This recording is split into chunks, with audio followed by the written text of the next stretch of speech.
Thanks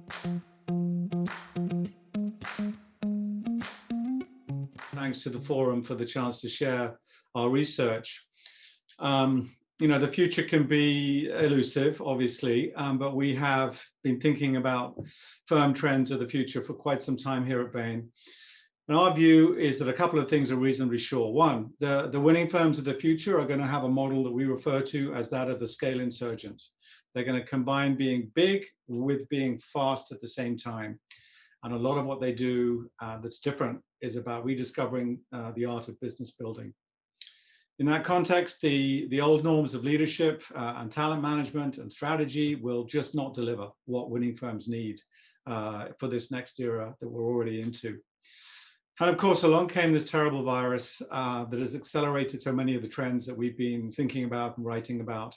And one thing's for sure is that the crisis does offer the chance to many leaders around the world to actually accelerate some of the talent changes in the way they manage and think about talent. Actions they knew they probably had to take at some time, but they've suddenly come faster. Now, we think that there are eras in business. And if you look at the last couple of hundred years, really since global commerce began, you can see 6 eras up until around about where we are today, each with some unique ideas about what a firm is, how it should be managed, how it should be financed, operated, and how it should be led even. And so we are in a transition at this point, and we've been in that transition for a number of years. And the transitions between these eras, as we've studied the history, are always messy. The old rules don't seem to apply anymore. The new rules aren't yet fully clear. And so firms have to feel their way into what the new operating norms are. And one thing's for sure is that the effect of the virus has been to accelerate many of the trends that were pushing us off to the right-hand side of this page into the era that we call the era of scale insurgency. And what is it about scale insurgence that's so fascinating? Well, the default path on this page is to start on the bottom right as an insurgent. You're a young firm, you're fired up by your new mission, you're not very big yet.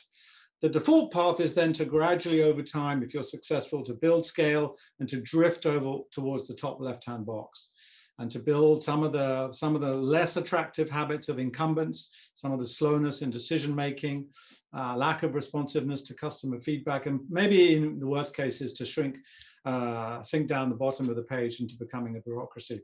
What scale insurgents are doing is to combine all those benefits of scale and size with the benefits of what we simplify as the founder's mentality, an owner's mindset amongst all the staff, an obsession with the front line and getting everybody else out of the way of that front line that can deliver the promise of the firm to its customers, and some sense of an insurgent mission, which underpins the very reason that people go to work and give their discretionary hour. So there is a playbook for these scale insurgents. And in that playbook, there is both a what they do and as well as a how they do it. I'll talk about the what they do briefly first.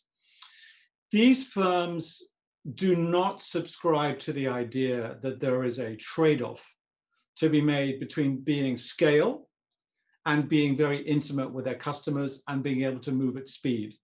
That trade-off is a sort of a 1980s business academic idea. You can either be low cost or you can be differentiated, but you can't be both, which the current mode of successful firms and scale insurgency, tech-enabled for the most part, simply makes no longer true. These firms are also extremely comfortable working with the assets of others. They have no sense of proprietary ownership. I have to own all the people, I have to own all the assets, all the plants, all the customer contact centers. I'm perfectly happy delivering my promise to my customers through networks, through platforms, through the assets of other firms that I don't actually own and incorporate into my balance sheet or P&L. And what they are uniquely good at is something that we refer to as business building. This is the most important skill for the scale insurgents. And business building is sort of it's a complicated recipe. Combines speed, it combines innovation, it combines customer intimacy, use of networks and partners, and scale, of course. But the main point I want to make about business building is that it is not just about these firms being good at innovation. What they're good at is scaling those innovations through building great go-to-market systems, great distribution systems, eventually sales and marketing systems, all of which can be done in a way that delivers a gross margin that's attractive to their P&L. And that is what these firms, whether they are rediscovering that skill in the case of an old incumbent like a Microsoft or a Domino's Pizza, or whether they're new firms, much younger firms, on their path to becoming scale insurgents. Now, that old model that these scale insurgents are gradually distancing themselves from brought with it a lot of embedded assumptions about how we manage talent. For the most part, this has been a set of playbooks and practices and norms that have survived almost 100 years. So job stability, number one. If you do a good job and you show up tomorrow, you'll probably still have a job. Deep generalist skill. The perfect professional manager for the old eras was someone who was very rounded and could do a wide range of things across a wide range of functions, and even be picked up from one firm to another because the skill that they had was being a manager. A clear pathway up the organization with predictable pay increases, bigger titles, bigger roles as you go, and status symbols, the corner office or the bigger car. These norms have been deeply imprinted in generations of managers for a long, long time. As you would expect, the scale insurgents don't worry too much about that playbook. In fact, they barely acknowledge any of those as being important to them. They have a very different view of the talent equation. For the first thing, they are not dependent on professional managers in the same way that firms of the prior era have been. They are very much focused on the mission critical roles in their firm, whatever those roles might be, whatever the roles are that really deliver your promise to your customers. And they want to elevate those roles into center stage and push the professional managers off to one side. You still need some professional management, but not nearly as many as you had, and the ones that you need will be doing different things. Those mission critical roles are very often today in scale insurgents working in self-managing teams. So they don't need professional managers to assign work to them and allocate resources to them and check them every day. They're doing that for themselves. And the mission critical work that they're doing is, of course, the work of business building. And very often they're doing that in what we call these micro battle teams that combines in a perfect mixture the skills of disruption and innovation, the skills of execution, and between those two and bridging those two, the skill of scaling that I referred to a few minutes ago. So there is a whole new deal for talent in these scale insurgents, and it's emerged quite quickly. One of the things I find most remarkable actually is if you go back even a decade, which is the blink of an eye for many of us in terms of our business career, there have been extraordinarily large number of changes to the way that talent is managed, which very quickly have become sort of table stakes, in the sense that you would just assume that this is how we're going to operate from this point forward, despite the fact that these are relatively new innovations and in some cases still untested. Some examples. It would be hard to imagine a corporate recruiter going to a campus at an undergraduate school or a graduate school and saying, as part of their pitch, we don't really care about purpose that much. We don't have a mission here at our firm. We're just about making money for our shareholders, and then employees will get paid well and they can decide how to invest their discretionary dollars to fulfill their sense of need for purpose. You're just not going to hear that in many corporate recruiting pitches anymore. The sense of mission and purpose has become so central to who a firm is, how it attracts talent, how it keeps talent and motivates it. The scale insurgents are less interested in that fully rounded professional manager that I referred to earlier, where all the kind of hard edges have been rubbed away with performance management systems that focus on all the things you don't do very well, rather than encouraging all the things you're good at. They're much more focused on spiky leaders. And they do all they can. Clever firms like Boeing and Cisco have had programs for a long time to keep leaders in their firms who don't want to manage large teams or climb up the corporate ladder anymore, but have such deep expertise that's so critical to that firm's operations. performance management's changed. Established traditional incumbent firms, Accenture, General Electric, IBM, KPMG, many others also have thrown away the old performance management playbook, which was backward looking and evaluative and enabled them to cross calibrate right across the world and across functions. And they've replaced it with something different, much more coaching based, much more forward looking, not obsessed about calibration across their firm, and also much more frequently delivered. Cross-functional teaming is now becoming a norm again. To many of you, that may just seem like how we should always work. But I can tell you, it's not that long ago that this was a relatively new idea.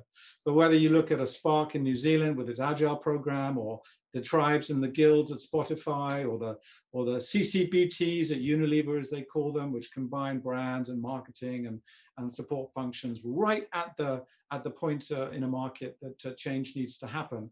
Cross-functional teaming is now becoming an absolutely standard mechanism for running a firm and doing the mission critical work. Firms like Netflix have pioneered the concept of slimming down the rule book and empowering employees just to make more decisions. How much vacation should I take? What should I wear to go to work? How should I interact with other groups in the organization? They believe, firms like Netflix, Glassdoor, and many, many others now, that if you give your employees enough context, you don't have to control them with a rule book.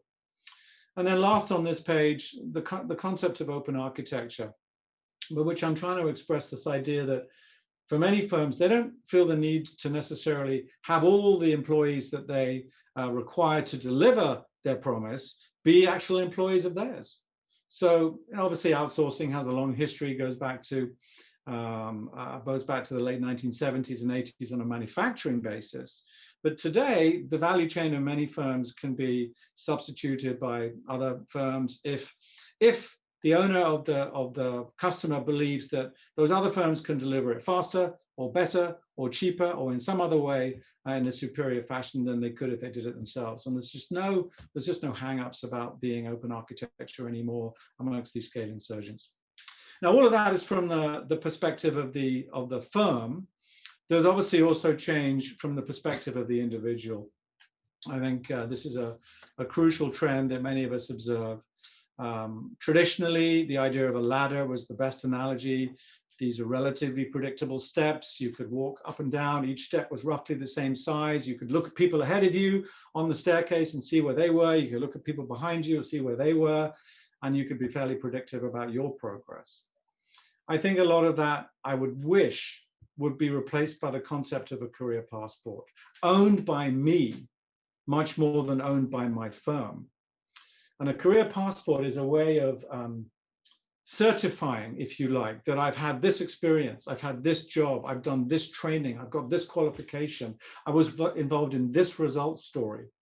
And it would, if this worked out in the way that I think it can, and already is in some firms, it actually takes a big assault on the concept of job leveling, which many firms use, and I feel is one of the most challenging, one of the most debilitating things in many firms, where I can't hire you for your experience. I have to hire you and pay you at the job level that you're going to come in at. So this is an exciting potential, which I think many firms are starting to explore. So lots of change, lots of it's happened quite quickly, but many unanswered questions for the scale insurgents. And I feel as if the time of COVID has accelerated the need to address many of these challenges. And so I see at my clients and companies around the world that we talk to them really working on these issues here. First, how do I, in my resources and in my physical money investment and my people investment and my asset investment, how do I balance my two needs? The need to deliver my current business and the need to be a business builder, to develop my next business. And as I've referenced, the scale insurgents are masters at that business building skill. So they have figured out the way to balance what they need to do to deliver what they have today and to develop what's going to drive growth in the future.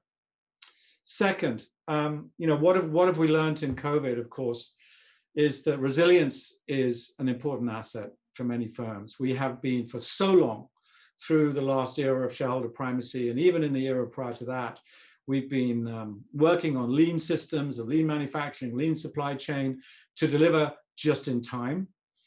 And what we have, I'm afraid, been exposed to is that we needed to have a little bit more just in case. And so that algebra of resilience, somebody's going to have to pay for it. Is it customers? Is it shareholders? Is it somebody else? That needs to be resolved urgently. On culturelessness, I think there are a lot of risky assumptions being made about how culture will just persist and flourish in a world of work from home and in a world where people do not interact with their customers or their suppliers, let alone their colleagues, nearly as much as historically they have done. Like many of you, I'm sure, I think culture really starts in an office environment. And I think there are many unanswered questions here and threats of culturelessness for firms that don't have deep, long cultural histories to draw upon. In citizenship, many scale insurgents are struggling. It reminds me of the trusts, actually, at the start of the 20th century, whose success attracted a lot of government scrutiny and ultimately a lot of regulation to put them out of business. But there are so many questions. Are these scale insurgents, the ones that are successful and visible, are they delivering on the promise of environmentalism, of social progress, on data privacy, for many examples? The problem of the middle. This is a problem that comes with success. As you scale, as an insurgent, as you scale to become a scale insurgent, just like the incumbent firms against which you are competing, you create a middle layer between the founding group, who are continually empowered and fired up by the insurgent mission that got them to start the business in the first place, and the new hires, the new fresh undergraduates who've embraced the vision of those founders and are ready to go and do whatever it takes to deliver it. But over time, give me 10, give me 15 or 20 years, there will be a layer in the middle of many firms whose skills may no longer be relevant, who haven't been able to penetrate the ceiling into the founder's circle. And there is a looming challenge for how to manage the destiny and the future of that group.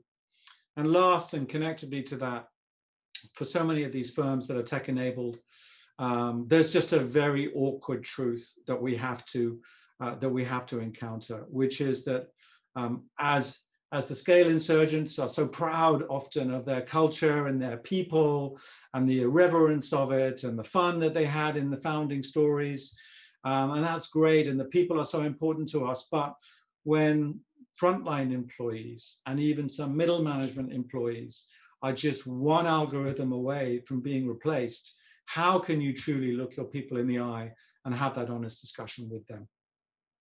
So at least these 6 challenges ahead. I hope I've given you some things to think about and some provocations today. And now let's go back to the studio. And thank you very much for your time.